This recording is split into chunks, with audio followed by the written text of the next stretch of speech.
कहानी की शुरुआत हुई साउथ ग्रीस में चल रही बहुत ही खतरनाक जंग को दिखाने से। दोनों ही किंगडम्स यानी राज्य के सिपाही एक दूसरे से पूरी तरह लड़ रहे थे। लड़ाई उनकी जोरों शोरों पर थी। तलवारबाजी और तीर मार मार कर एक दूसरे को हरा रही थी। सब कुछ तबाह बर्बाद हो चुका था। बहुत सारे सिपाही और वॉरियर्स यानी योद्धा तो पानी में डूबकर मारे जा चुके थे। इसके बाद जब सब कुछ शांत हुआ तो एक खतरनाक और मगरूर राजा, जो अच्छा नहीं था, वो साउथ ग्रीस के राजा के पास जाकर उसे लड़ाई के लिए ललकारता है, क्योंकि वो दोनों दुश्मन थे। साथ में वो अपनी काफी बड़ी फौज भी लेकर गया था। साउथ ग्रीस के राजा को लगा कि ये हमला करने के लिए आ रहा है, तो उसने अपने सिपाहियों को कहकर तलवारों और तीरों का रुख उनकी तरफ करवा दिया। फिर जब साउथ ग्रीस का राजा खुद सामने आया तो बुरा राजा उसके सामने एक शर्त रखता है कि हम जंग तो लड़ेंगे, पर इसमें सिर्फ तुम्हारी और मेरी लड़ाई होगी। सिपाही बिल्कुल आगे नहीं आएंगे, क्योंकि हम उनका खून नहीं बहाएंगे। हम में से जो भी जीतेगा वो अपने किंगडम के साथ साथ दूसरे किंगडम का भी हकदार होगा। जीतने वाले को वहाँ का सब कुछ, जैसे कि दौलत, शोहरत, इज्जत, सब मिलेगा। साउथ ग्रीस का राजा इसके लिए मान गया, जिसके साथ ही दोनों की खतरनाक लड़ाई छिड़ गई। एक दूसरे पर जोरदार तलवार का हमला हुआ। साउथ ग्रीस का राजा जैसी तलवार से बुरे राजा का सर काटने लगा, वो साइड पर हटकर बैठ जाता है। फिर दोनों तलवारों से लड़ते रहे। बुरे राजा ने भी उस पर वार करके सर काटना चाहा, लेकिन वो भी घूमकर साइड में हो गया। यानी दोनों ही एक दूसरे को बराबर की टक्कर दे रहे थे। लेकिन एक वक्त ऐसा आया जब बुरा राजा उस पर भारी पड़ना शुरू हो गया। वो उस पर जोरदार वार कर रहा था, लेकिन जब साउथ ग्रीस का राजा उसके वार को रोकने में नाकाम रहा तो बुरे राजा ने मुक्का मारकर उसे पीछे कर दिया, जिससे वो और कमजोर हो गया, क्योंकि वार उसके सीने पर हुआ था। लेकिन बुरे राजा ने दोबारा लड़ने के लिए उसकी तरफ तलवार फेंकी। वो जैसी तलवार पकड़कर लड़ने के लिए उठा, फिर से बुरे राजा ने तलवार पर वार करके उसे रोक दिया। अब बुरा राजा इतने जोश में आ गया था कि तलवार वहीं जमीन में गाड़ कर हाथों से लड़ने लगा। लेकिन दूसरा राजा अभी भी तलवार से लड़ रहा था। बुरे राजा ने उसकी तलवार पकड़कर उस पर वार किया, फिर गर्दन से पकड़कर उसे हवा में कर दिया। इसके बाद जोर से जमीन पर पटक के मारा। राजा जब ढेर हुआ तो बुरे राजा ने उसके सर पर वार करके उसका हेलमेट ही अलग कर दिया। फिर हेलमेट को तलवार पे रख के हवा में लहरा दिया, जो जीतने की निशानी थी। और इस तरह उसने बुरी तरह साउथ ग्रीस के राजा को हरा दिया, जिससे उसके सिपाही तो बहुत खुश हुए, झूम उठे। लेकिन साउथ ग्रीस के लोगों के मुंह लटक गए और वो भी अब बुरे राजा को अपना राजा समझकर उसके सामने घुटने टेककर बैठ गई, अपने सर झुका लिए। जीतने के बाद जब बुरा राजा अपने महल आया तो उसकी वाइफ यानी रानी, जो बहुत अच्छी थी, उससे पूछने लगी कि तुमने साउथ ग्रीस के राजा पर हमला क्यों किया, जबकि उसने तो हमें कुछ कहा भी नहीं था, वो तो अच्छा था। जिस पर राजा जवाब देता है, मेरी जान, ये मैंने तुम्हारे लिए किया है। रानी बोली, झूठ, तुमने मेरे लिए नहीं बल्कि अपने लिए, दौलत, शोहरत, ताकत के लिए किया है। इस बात को लेकर इनकी बहस हो गई। रानी नाराज होकर यहाँ से चली जाती है, जिससे हम समझ गए कि इनके बीच के ताल्लुक खास अच्छे नहीं है। रानी बहुत परेशान थी, इसीलिए वो गॉडेस यानी देवी के मंदिर गई। रो रो कर उन्हें पुकारने लगी। कहती है, गॉडेस बाहर आइए, मुझे आपकी मदद चाहिए। फिर जब गॉडेस वहाँ आई तो वो रानी को संभालती है। रानी उन्हें बताती है कि मैं अपने हस्बैंड यानी बुरे राजा के जुल्म से तंग आ चुकी हूँ, कैसे भी करके इस सबसे छुटकारा हासिल करना चाहती हूँ, तो बताइए मैं क्या करूँ। गॉडेस कहती है कि अगर तुम चाहो तो मैं तुम्हें एक बच्चा दे सकती हूँ, जो तुम्हारे हस्बैंड के इन सारे जुल्मों को खत्म करके बुराई के खिलाफ लड़ेगा। रानी बोली, पर मैं अपने हस्बैंड को पसंद नहीं करती, एक बच्चा हमारा पहले ही है, दूसरा बच्चा नहीं चाहती उससे। इस पर फौरन गॉडेस बोली, अपने हस्बैंड से नहीं, मेरे हस्बैंड गॉड ज़्यूस से, क्योंकि वो भी ऐसा चाहते हैं। तुम्हारे लिए उनमें हमदर्दी है, तुम उन्हें बहुत पसंद हो। अगर तुम चाहो तो उनका बच्चा पैदा कर लो, जो तुम्हारे हस्बैंड के जुल्म से तुम्हें छुटकारा दिलवाएगा और सारी दुनिया से बुराई को खत्म कर देगा, क्योंकि जाहिर सी बात है वो ज़्यूस का बच्चा होगा, तो उन जैसी उसमें भी ताकतें होंगी, और तुम उस बच्चे का नाम हरक्यूलिस रखना।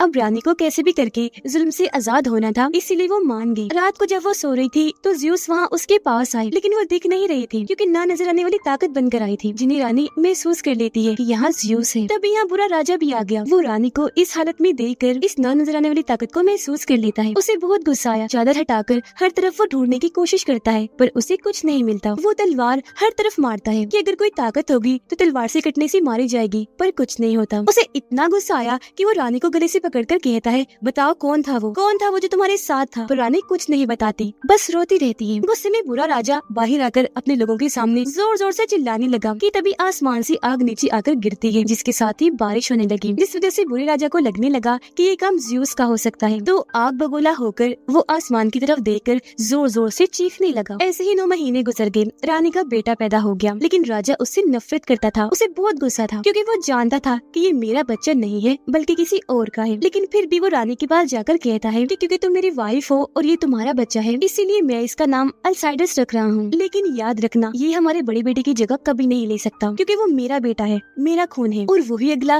राजगद्दी का हकदार है। मेरे बाद राजा वही होगा। जो कहकर राजा वहाँ से चला गया।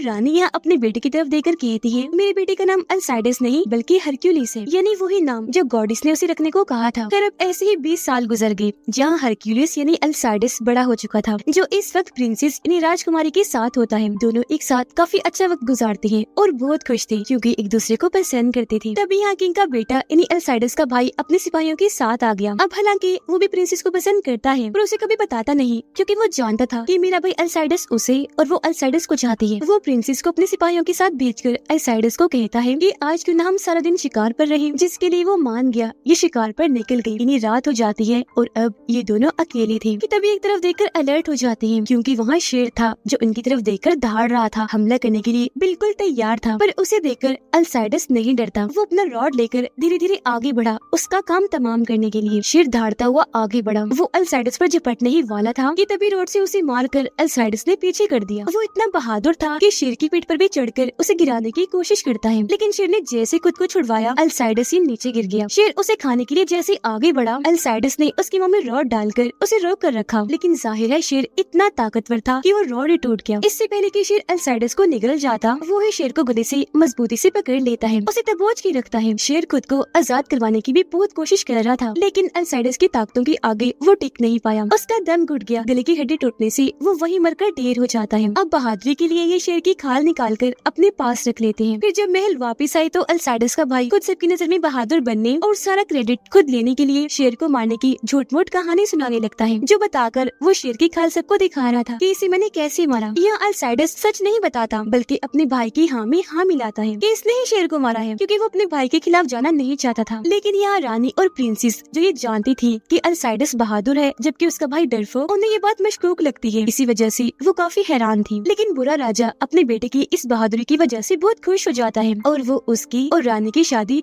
फिक्स कर देता है। लेकिन राजा का ये फैसला अल्साइडस और प्रिंसेस को जरा भी पसंद नहीं आया। वो बहुत हैरान थे। प्रिंसेस को तो इतना गुस्सा आता है कि वो फौरन वहाँ से चली जाती है। इस फैसले से खुद रानी अल्साइडस की मॉम भी खुश नहीं थी। प्रिंसेस का मूड खराब हो गया था, इसलिए अल्साइडस अपना घोड़ा लेकर उसके पीछे जाता है मनाने के लिए। अल्साइडस का भाई अपने डैड किंग को बताता है कि डैड आपने शादी फिक्स भी कर दी है, मैं खुश भी हूँ, लेकिन जिसके साथ शादी होनी है वो खुश नहीं है, क्योंकि वो तो अल्साइडस को पसंद करती है। जिस पर किंग उल्टा उसे गुस्सा होने लगा कि इतना मत सोचो, इस बात से कोई फर्क नहीं पड़ता कि वो किसी पसंद करती है और किसी नहीं। तुम्हारी उसके साथ शादी तय हो गई है तो जाओ उसे वापस ले आओ, मान जाएगी। प्रिंसेस जो अपना घोड़ा बहुत तेजी से लेकर भाग रही थी, अल्साइडस उसके घोड़े के सामने अपना घोड़ा लाकर खड़ा कर देता है और उसे रोककर घोड़े से नीचे उतारता है। वो बहुत रोती है, कहने लगी अल्साइडस मैं तुमसे प्यार करती हूँ ना कि उससे, तो मैं तुमसे शादी करना चाहती हूँ, उससे नहीं। ये लोग हमारे प्यार को कभी नहीं समझेंगे। चलो यहाँ से भागकर कहीं दूर चलती हैं, हम शादी कर लेंगे, अपनी अलग जिंदगी बसाएंगे जिसमें हम बहुत खुश होंगे। इससे पहले कि यहाँ से निकलते अल्साइडस का भाई अपने सिपाहियों के साथ यहाँ आ जाता है, इनका पीछे करने लगा, जिसके बाद दोनों को पकड़ लिया जाता है। उसका भाई अल्साइडस को किंग के सामने ले आया। किंग उसे कहता है अल्साइडस मैं जानता हूँ तुम मेरे इस फैसले से खुश नहीं हो, लेकिन तुम्हें मेरा ये हुक्म मानना ही है। वो बोला नहीं, मैं रानी से प्यार करता हूँ और वो मुझसे, तो मैं उसकी शादी किसी और के साथ होने नहीं दूंगा, बेशक वो मेरा भाई ही क्यों ना हो। लेकिन किंग कहता है कि नहीं, कल तुम इजिप्ट मिस्र जा रही हो कैप्टन के साथ, क्योंकि वहाँ जंग चल रही है। अब वो जगह इतनी खतरनाक थी कि वहाँ से कोई भी बचकर वापस नहीं आता, इसलिए किंग उसे वहाँ भेज रहा था ताकि वो मारा जाए, क्योंकि जाहिर है अल्साइडस उसका बेटा नहीं था तो किंग उससे नफरत करता था। अब हालांकि वो चाहता नहीं था, लेकिन क्योंकि किंग का हुक्म था तो उसे मानना ही पड़ता है। पर साथ में वो ये भी कहता है कि देखना ये जंग मैं ही जीत कर आऊंगा और पूरे चांद की रात को प्रिंसेस से शादी भी कर लूंगा, क्योंकि वो सिर्फ मेरी है। अब जाते जाते वो अपनी मॉम से मिला और यहाँ पहली बार उसे ये राज पता चलता है कि मैं किंग का नहीं बल्कि ज़्यूस का बेटा हूँ। यह रानी उसे रो रो के बताती है कि बेटा ऐसा होना मजबूरी था, तुम्हें इसलिए पैदा किया गया है ताकि तुम अपने सुतेले बाप किंग के जुल्म को खत्म करके बुराई का भी जड़ से खात्मा करो। और तुम्हारा नाम अल्साइडस नहीं हरक्यूलिस है। लेकिन क्योंकि वो जल्दी में था तो उनकी बात पर गौर किए बगैर ही इजिप्ट के लिए रवाना हो जाता है। काफी टाइम के बाद ये वहाँ पहुँची। पूरा ही इलाका रेगिस्तानी था, लेकिन वहाँ पर कैनिबल्स यानी आदमखोर लोग इन पर हमला कर देते हैं। इनके बीच खतरनाक जंग छिड़ गई, जिनमें कैनिबल ही भारी पड़ रहे थे और वो इनकी बहुत सारे लोगों को मार गिराते हैं और वहाँ जमीन पर उनकी लाशों का ढेर लग जाता है। बचे हुए लोग जब अंदर केव इन्हीं गार में गई तो वहाँ भी अचानक उन पर तीरों का हमला हो जाता है, लेकिन ये लोग अपने अपने शील्ड्स आगे करके जैसे तैसे खुद को बचाते हैं, जिसके बाद दोनों फौजें एक दूसरे के आमने सामने आकर जोरदार हमला कर देती हैं।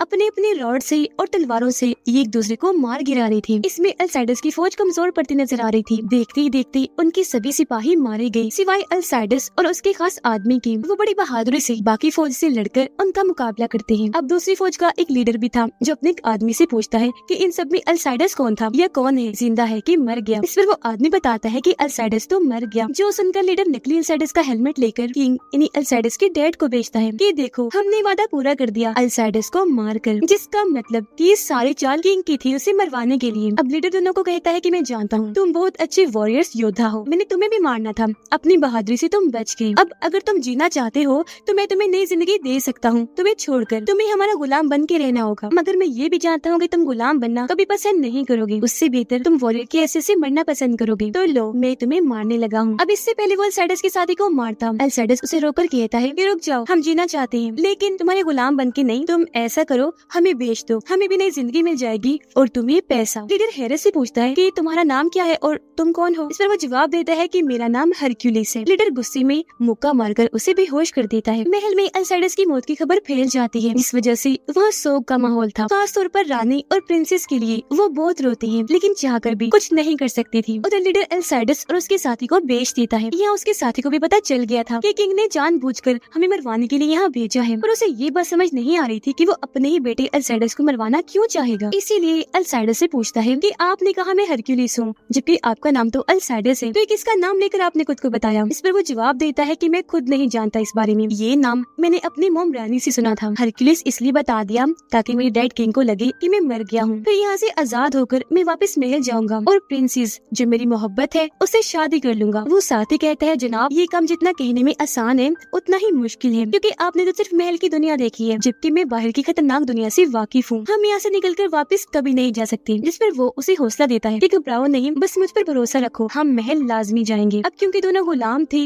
इसीलिए लड़ाई के लिए उन्हें जंग के मैदान में उतारा जाता है। पहले अल्साइडस का साथी गया जो शुरू में तो मार खाता है लेकिन फिर उस पर अपना कंट्रोल करके मारकर उसको अधमरा कर देता है, जिसके बाद अल्साइडस को लड़ने के लिए उतारा जाता है। आते वो आदमी अल्साइडस पर हमला करके उसे दूर खंबे के साथ लगा देता है लेकिन अल्साइडस ऊपर होकर उस पर टांगों से वार करता है। दोनों एक बार फिर आमने सामने आए। अल्साइडस मुक्कों से टांगों से मार मार कर उसे अधमरा कर देता है, फिर उठा कर उसे इतना पटकता है कि उसकी हालत खराब हो गई। फिर अल्साइडस उसकी बाजू तोड़कर वहीं गिरा देता है। वो जीत गया था इसीलिए वहाँ हर तरफ हरक्यूलिस हरक्यूलिस के नारे लगते हैं, उसकी वाह की जाती है। उधर रानी जब एक जगह पर बैठकर दुआ कर रही थी तो वहाँ किंग आया जो उससे पूछने लगता है कि बताओ अल्साइडस किसका बेटा है, उसका बाप कौन है, एक है या कितने हैं। इस पर रानी फौरन बोली है तो एक ही, लेकिन उसे भी किसी मकसद के लिए पैदा किया गया था, पर क्योंकि मेरा बेटा अल्साइडस तो नहीं रहा तो उसका अधूरा काम मैं पूरा कर देती हूँ। तुम्हारे जुल्मों से बचने के लिए तुम्हें मार कर। इतना कहकर वो खंजर से किंग पर वार करने लगी लेकिन उसने रानी का हाथ पकड़कर हमला रोक दिया। पूछता है कि बताओ वो कौन था, जिस पर रानी अब जाकर उसे बता ही देती है कि वो ज़्यूस है। तुम्हारे जुल्मों से बचने के लिए, तुम्हारा खात्मा करने के लिए उन्होंने मुझे एक बेटा दिया था। जो बताकर वो हंसने लगी। किंग को बहुत गुस्सा आ गया। वो उसे खंजर को रानी के अंदर घुसा देता है जिससे उनकी मौत हो जाती है। लेकिन मरते मरते वो किंग को कहती है कि तुमने ज़्यूस के बेटे को मारा है, वो बहुत गुस्से वाले और ताकतवर है, तो अब अपनी खैर मनाना, उनके गुस्से से तुम कभी नहीं बच सकती, तुम मारे जाओगे देखना। अब किंग सबसे ये बात छुपा के रखता है कि मैंने उसे मारा। हर तरफ ये अफवाह फैला देता है कि रानी अपने बेटे अल्साइडस की मौत के गम में मारी गई। हरक्यूलिस गुलामों के मालिक को कहता है कि तुम यहाँ से भी और ज्यादा पैसे कमा सकती हो अगर तुम हमें ग्रीस ले जाओ तो। वहाँ पर इस तरह की छोटी मोटी लड़ाइयाँ नहीं होती बल्कि दूर दूर से लोग आते हैं लड़ाई देखने के लिए। बहुत बड़ी लड़ाइयाँ होती हैं। अब हम दोनों वहाँ जाकर तुम्हारी तरफ से 6 आदमियों के साथ लड़ेंगे और ये 6 लोग वो हैं जो कभी नहीं हारे, तो जाहिर है उनका मुकाबला देखने कौन नहीं आएगा। अब अगर तुम उनसे जीत गए तो हमें आजाद कर देना, जबकि तुम तो मालामाल हो ही जाओगे। जिस पर गुलामों का मालिक मान गया। लेकिन वहाँ जाने से पहले ये दोनों प्रैक्टिस के तौर पर 2 खतरनाक वॉरियर से लड़ते हैं जिन्हें भी आज तक किसी ने हराया नहीं था।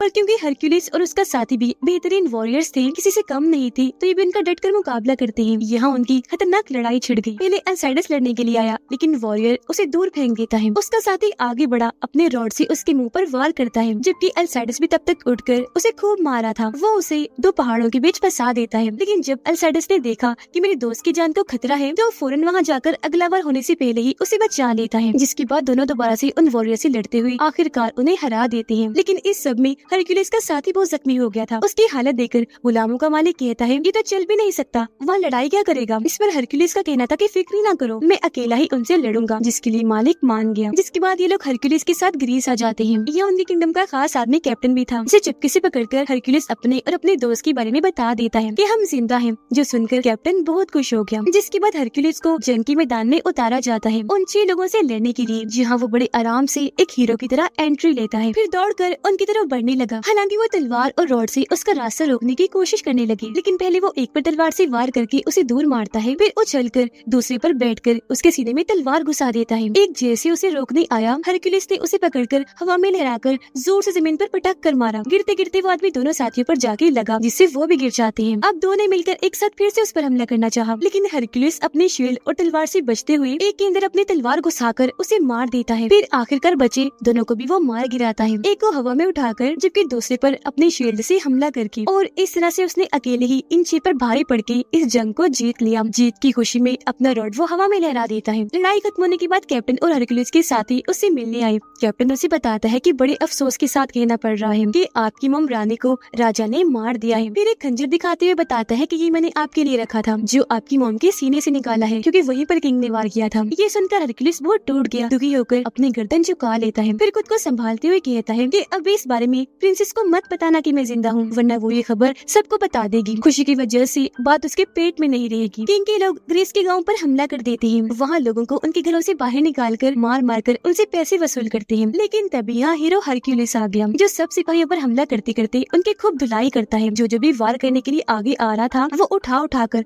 पटक कर उन्हें दूर मारा था, जो देखकर बाकी सिपाही वहाँ से भाग गए। अब उसे इतना बहादुर पाकर गाँव वाले पहचान लेते हैं कि ये कौन है। कहते हैं you are Hercules son of Zeus god, तो तुम भी एक गॉड हुई। इस पर वो कहता है कि नहीं, मैं गॉड नहीं, आम सा इंसान हूँ। जिसके बाद वो किंग के पास मैसेज भेजता है कि अगली बार इस तरह की हरकत मत करना, कमजोरों पर जुल्म करने की। अब किंग को पता चलता है कि मेरा सिपाही यानी अल्साइडस का साथी जिंदा है, लेकिन उसके साथ एक हरक्यूलिस नाम का आदमी है। तो वो उन दोनों को पकड़ने का हुक्म देता है, पर वो ये नहीं जानता था कि वो हरक्यूलिस और कोई नहीं बल्कि उसका सुतीला बेटा अल्साइडस है। उसका साथी हरक्यूलिस को एक बूढ़ी औरत के पास लेकर गया, जो और कोई नहीं बल्कि गॉडेस है। वो उसे कहती है कि अगर तुम चाहो तो प्रिंसेस से शादी करके अपनी जिंदगी गुजार सकते हो, लेकिन हकीकत तो ये है कि तुम्हारी जिंदगी का मकसद कुछ और है, जो तुम्हें तुम्हारी मोहब्बत से बहुत दूर लेकर चला जाएगा। लेकिन हाँ, तुम अपने डैड ज़्यूस पर भरोसा रखो, वो तुम्हें ताकतें देंगे जिससे तुम उस किंग का खात्मा कर देना। इस पर गुस्से में हरक्यूलिस बोला कि जब सारे लोगों को मारा जा रहा था, जब मेरी मोम को मारा गया, तब मेरे डैड ज़्यूस कहाँ थे? तब उनको होश नहीं थी, वो नहीं बचा सकते थे उन सबको। गॉडेस बोली वो हमेशा तुम्हारे साथ हैं, बस तुम्हें उन पर भरोसा करने की जरूरत है, ताकतें वो तुम्हें खुद ही दे देंगे। उधर अल्साइडस का भाई प्रिंसेस पर दबाव डालता है कि मान जाओ, शादी कर लो मुझसे। इस पर वो कहती है कि कभी सोचना भी मत, मुझे तुम बिल्कुल भी पसंद नहीं हो, मैं मरना पसंद करूंगी, तुमसे शादी करने से बेहतर। जिसके बाद प्रिंसेस वहाँ से जाकर छत से कूदकर अपनी जान लेने की भी कोशिश करती है, लेकिन तभी कैप्टन वहाँ आकर उसे बचा लेता है और अब उसे बता ही देता है कि अल्साइडस जिंदा है और जो हरक्यूलिस है वो भी अल्साइडस है। और फिर अगले ही दिन दोनों फिर से एक दूसरे के आमने सामने आ जाते हैं, क्योंकि काफी टाइम के बाद मिले थे तो बहुत खुश होने के साथ साथ जज्बाती हो गई थी, उनकी आंखें भर आई थी, इसलिए गले से लग जाते हैं। किंग अगले दिन कैनिबल्स के लीडर को वहाँ बुलाकर पूछता है कि मेरे किंगडम का वो साथी जिंदा कैसे रह गया और उसके साथ ये हरक्यूलिस कौन है? कैसे भी करके मुझे दोनों लोग चाहिए, ढूंढो इनको। काफी ढूंढने के बाद आखिरकार हरक्यूलिस को ढूंढ लिया जाता है। उसका भाई खुद आता है हरक्यूलिस को पकड़ने के लिए, लेकिन वो ये देखकर काफी हैरान रह गया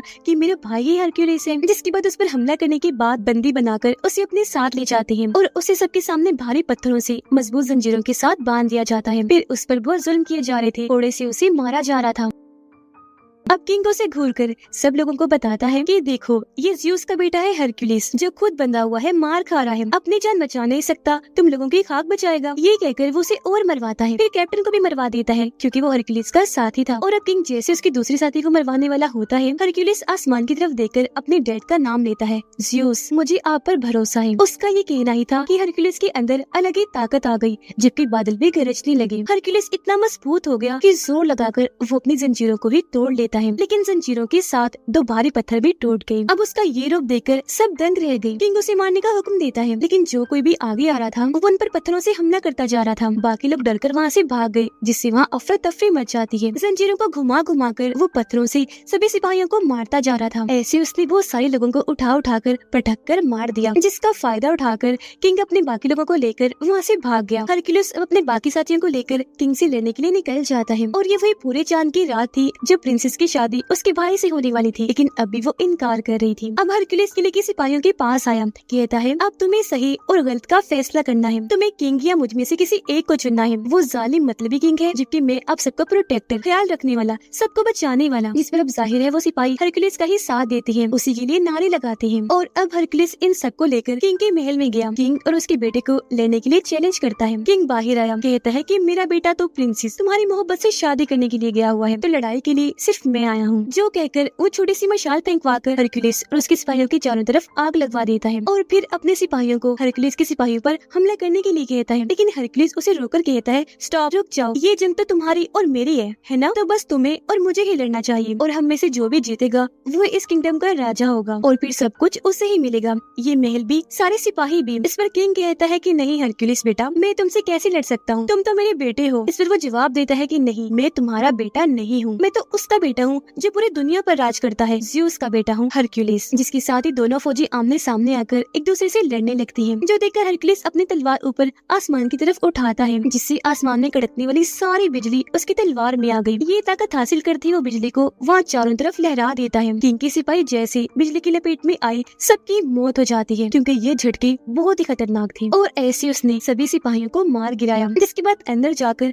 हरक्यूलिस और किंग की लड़ाई छिड़ गई। दोनों तलवारें चला चलाकर खूब लड़ रहे थे, बराबर ही लड़ाई चल रही थी। पर एक वक्त पर किंग उस पे भारी पड़ गया। वो हरक्यूलिस को बहुत मारता है। फिर जैसे दोबारा दोनों लड़ने लगे, वो टांग मारकर हरक्यूलिस को दूर गिरा देता है। किंग उसे ललकारता है। जैसे वो उठा, किंग फिर से उसे मारने लगा, लेकिन अब की बार बड़ी हिम्मत करके किंग की हर वार को वो रोक रहा था। फिर जोर से जमीन पर पटक कर उठा कर मारने लगा। वो फिर किंग को पकड़कर उसे बस जान से मारने ही वाला था कि तभी यहाँ किंग का बेटा प्रिंसेस को बंदी बनाकर ले आता है और किंग को छोड़ने के लिए कहता है। उसने प्रिंसेस पर खंजर रखा हुआ था, लेकिन प्रिंसेस उस खंजर को पकड़कर अपने सीने में घुसा लेती है। आर पार होकर वो किंग के बेटे को लगा, जिससे वो इतना जख्मी हो गया कि वहीं गिर जाता है। फौरन ही उसकी मौत हो जाती है। प्रिंसेस भी जख्मी होकर वहीं गिर गई, जो देखकर हरक्यूलिस जोर से दहाड़ता है। उसे इतना गुस्सा आ गया कि वो दोबारा किंग से लड़ने लगा। इस बार वो बहुत जोश से लड़ रहा था। वो किंग को बहुत मारता है, तलवारों से जिसम के अलग अलग हिस्सों पर वार करके उसे दूर उठाकर मारता है। हालांकि वो खुद को बचा रहा था, लेकिन इस बार हरक्यूलिस के आगे कमजोर था। हरक्यूलिस उसे उठाकर दूर मारता है, फिर कूद कर उसके पास आया और अपने खंजर को किंग के सीने में जोर से घुसा देता है। किंग की मौत हो गई और इस तरह उसने अपनी मौम का बदला ले लिया। किंग के खात्मे के साथ साथ उसके जुल्म भी अब खत्म हो जाएंगे। जैसे वो प्रिंसेस के पास आया,